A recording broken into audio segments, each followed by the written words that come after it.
Welcome to Priceff's Pricing Board Special Edition. I'm Tiina and today our special guest is Heikki Lummaa, Priceff's new CEO. He will share his views of pricing and of course he will introduce himself as well. Welcome aboard. Heikki Lummaa, welcome to Pricing Board. Thank you. You have started as a CEO of Priceff 1st of July. So, could you introduce yourself? Who is Heikki Lummaa? Thank you, Tiina. It's really great to be here. It's amazing. Heikki Lummaa is a Finnish person living in the Helsinki capital area with our lovely daughter, 10 years old, and my wife. And professionally, I guess I'm a combination of sales leader and pricing enthusiast, I would say. Very shortly. we got more than 100 applicants, but from the beginning you were a very, very strong candidate, and that's why I need to ask that why did you choose Priceff? It was kind of, I noticed the Priceff announcement for the CEO role, and I was thinking that, there's a pricing SaaS company in Finland. I didn't know about Priceff before. Yeah. It was amazing. And then looking for a CEO position, and then I, of course, looked at the company, and I've encountered the need for such a solution earlier when talking with customers in various situations. The fact that pricing can adjust itself without the need of having a lot of different input streams and then all kinds of rules and regulations to apply the prices in practice. And I was like, wow, I know many customers that could use such a solution. And then I got into talking with you and Lassi and the others, and I'm really glad that you chose me. Oh, yeah. Well, we are glad as well. And it was interesting that you were the first one who contacted me after we had introduced that job application. I guess the stars must have been in the right position, because I think I was just like flipping through stuff in LinkedIn or somewhere, and then I noticed it, and then I took action. Maybe if I had at that moment just rejected the thought, that I wouldn't be here today. So, You are a pricing professional, I could say so, and pricing is a very fascinating subject, and many times quite undervalued. And but what got you to a pricing career originally? It was actually a coincidence as well. So one of my study friends ended up doing pricing at Nokia, and then he had been there already for a while, and I had for most of my life so far been in either sales or consulting or some kind of a mixture of those. And then his team was looking for a person, and I wanted to move abroad, and the positions they were looking for were in Singapore or in the US. And then I guess since pricing is a combination of sales and kind of mathematics and many different subjects like that I've liked in the past as well, and I got the job back then, and then I started learning what is really the fundamentals of pricing. And it's really interesting that I've kind of been working Nokia networks, huge deals, where the magic is how you price the different components of the huge deals, versus then something like what Priceff does, which is kind of dynamic, fast-moving pricing of individual items to individual buyers, basically. But the combination of all of that is still that you want to make profit and you want to get the optimal value out of your products. Yeah. And it's the same principle in huge infrastructure deals versus pricing something small to an individual consumer. And I think that's what makes it really exciting, all in all. Yeah. Actually, you mentioned your educational background, but what have you been studying? I studied industrial engineering and management in Helsinki University of Technology, so nowadays Aalto University of Technology. So it's a combination of business and technology studies. And interestingly, I did my master's thesis on fast-growing Finnish companies who strategy from the initial point or starting from birth, they want to be global. And suddenly now I'm leading such a company, which is quite funny. Yeah. So now you have $1,000 opportunity to do it in practice as well. I think I need to dig my master's thesis book from somewhere and read it through again. It's already a few years ago. So. Yeah. You graduated. Yeah, you are now 45. So exactly. I think it's about 20 years ago, roughly. So yeah, it was 2002 January when I graduated. So yeah. Well, now it's maybe time to take a look at it, and maybe. Well, we'll see. Exactly. Yeah. Pricing. How do you see the future of pricing? That's a broad question. I think the capabilities, of machine learning and computation power, that's kind of increasing all the time, everywhere. It's already playing a really big role in pricing. Now we can kind of recalculate prices all the time. Whatever moves somewhere, you can produce a new price. And that's pretty amazing. And I think that at least plays a really big role in whatever pricing you do, and kind of just trying to match the demand with the right product at the right place and at the right price. I think the pace will probably just increase, and I'm just thinking, like, how would the future component come to that? Because kind of nowadays pricing is, of course, we base it on the facts that we have right now about what's happening now, but maybe the next stage of also what's going to happen next would play a role there as well. Yeah, maybe the future shows what that really means in practice, and kind of estimating what is the probable price that this will sell in the future. I think maybe that's one component that's going to come. And maybe pricing automation will be as well very important role, as we know that in many companies, in many organizations, they manually set the prices. They still manually set the prices. So it from our point of view, it's very old-fashioned to do it that way, that it can't be efficient. Exactly. It's really surprising to see how many really big stock-listed companies do pricing completely manually, completely reactively, using Excel in many places still.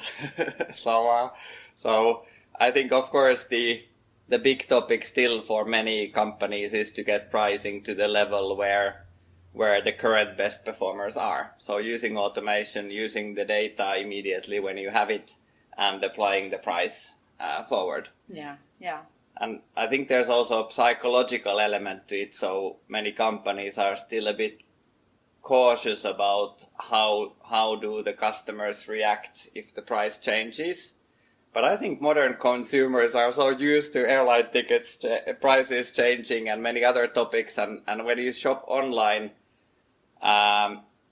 I don't think people remember if they check the price. Maybe they remember if they checked it yesterday, but if they checked it 3 weeks ago for something, I think many even expect that it could have changed. Yeah. And the consumer thinking has changed a lot there. So I think it's a combination of both applying the computing power and the algorithms that are already there, but it's also the psychological mindset of many companies to take the step of utilizing the best price that they can get. Yeah. And it might be that consumers, for example, if they buy a t-shirt and you buy that certain t-shirt always from the same place, it might be that in that case that you think that, okay, why this normal white t-shirt is today 15 euros or 20 and the next week it might be something else. But in many other cases, how you can define that, okay, this is the right the right price, and okay, this is the price what I would like to buy. Exactly. The right price. So it's very difficult to define.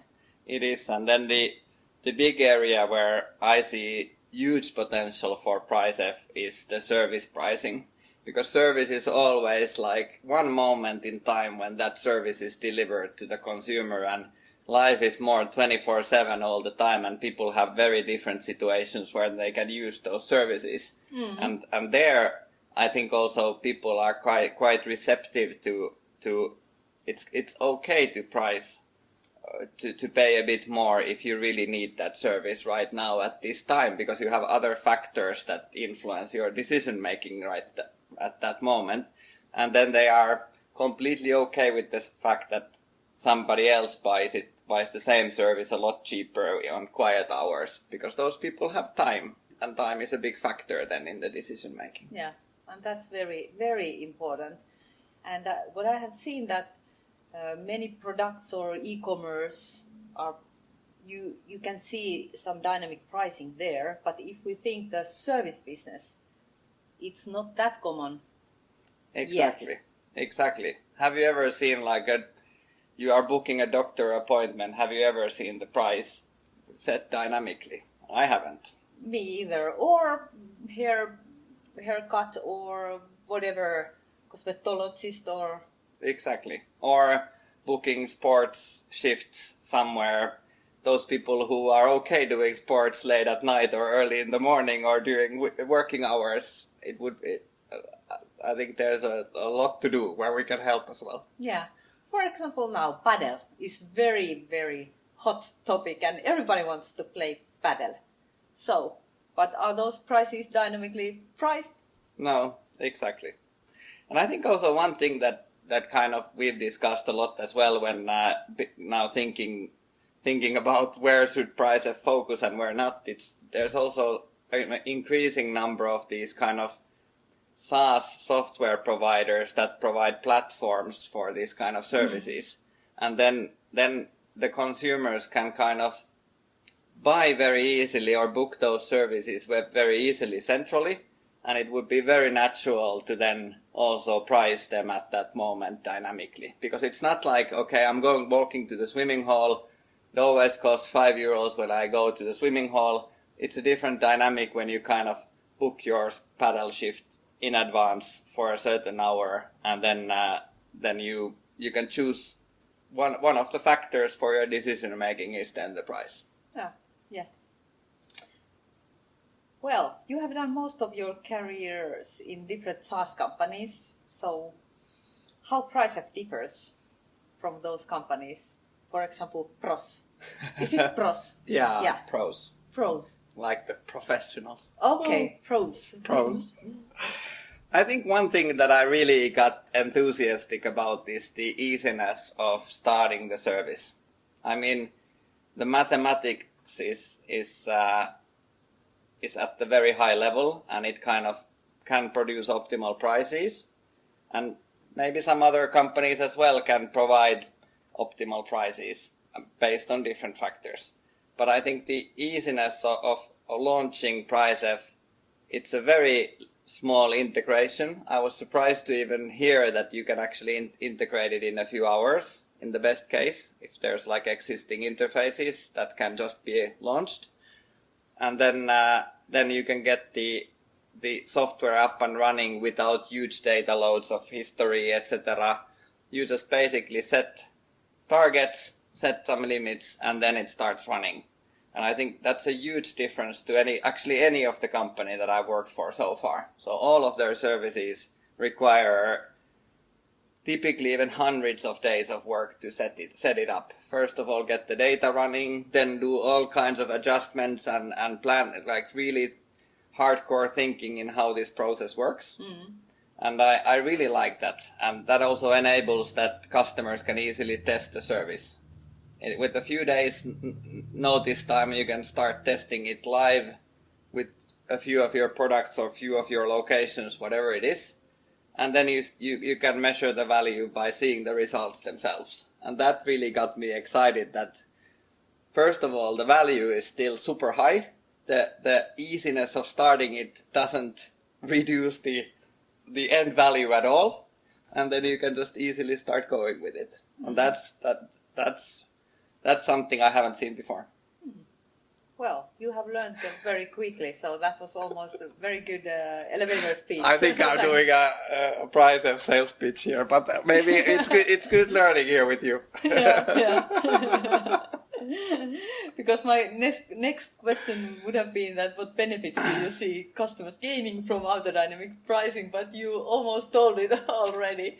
Yeah, but there's also one aspect that I was very much surprised about that I hadn't thought about that much in pricing is it's managing your capacity. Yeah.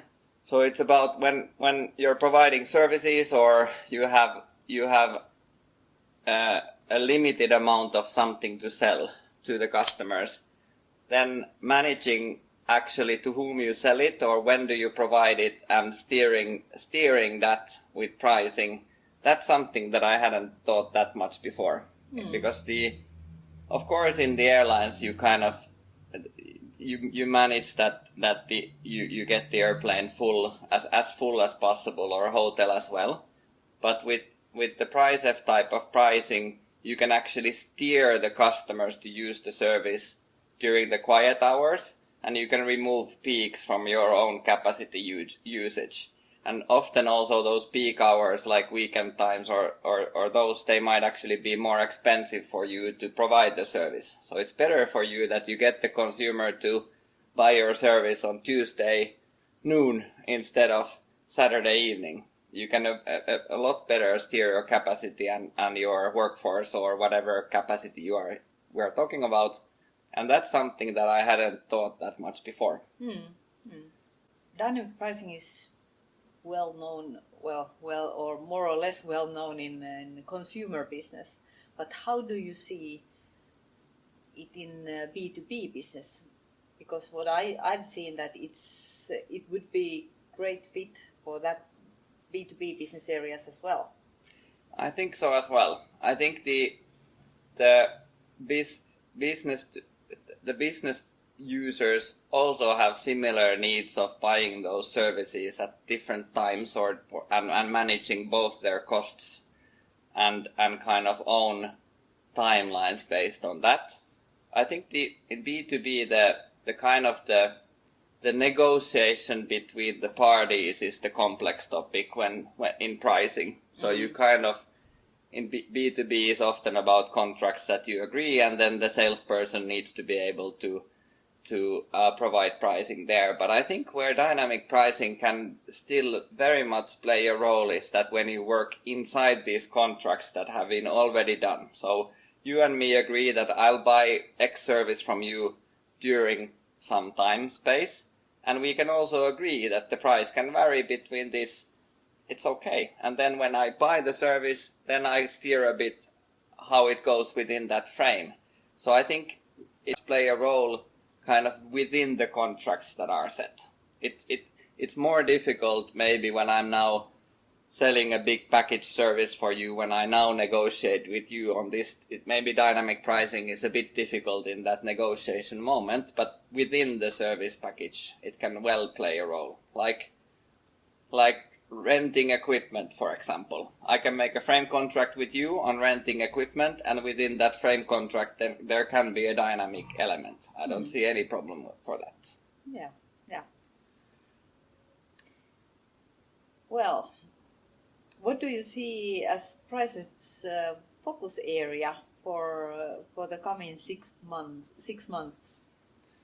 What is your 100 days exactly. as CEO? So what are your plans? To me, we are still a very small company, and we have we have customers that have been gaining really good value from the solution already from many different segments. At least my initial gut feeling is that we should focus on a few of those and really kind of wrap our offering so that it serves those segments as well as possible. So taking food home delivery, for example, how do we still tune our service and offering and the whole approach so that we can, that customers in that area, like Kotipizza, can gain maximum benefits from that, and how we can then sell to more such customers in a good way. I think that's something that I'd at least want to still understand, of course, a bit more, but then try to tune it, because we have to choose our battles and choose our markets, and I think that's at least one way how to do that. Yeah. And of course, then there are still many other segments and industries where we have not yet had any pilots or tests. And we mentioned earlier in this call, like the doctoral services, just as an example. Like, there's many places still that in addition to focusing most of the efforts on these certain segments, then it would be really interesting to test a few others as well, because maybe those are super good, but we just don't know yet. Yeah, and it might be that our future customers don't know it either. Exactly, because especially in the field of services, dynamic pricing has not really been applied. So I think there's a lot to test out, and a lot of value to be made. Yeah.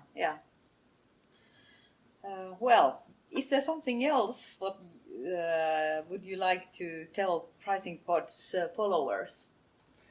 I'm super excited to join the company. I think there's an excellent small team in place, and it's amazing how the software already works and provides value there. And I think the world will learn more and more about Priceff as we go together. And I hope to, of course, I've met some of the customers already, but I'm hoping, of course, to meet many others who you've been talking with in the past and really understand where their pricing pain is and how we can fix it as a Priceff. So I'm really looking forward to meeting all of them.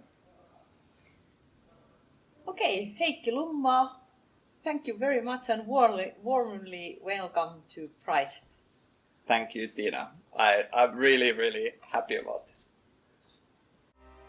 Thank you for listening Pricing Pod. Other episodes you can find on our website.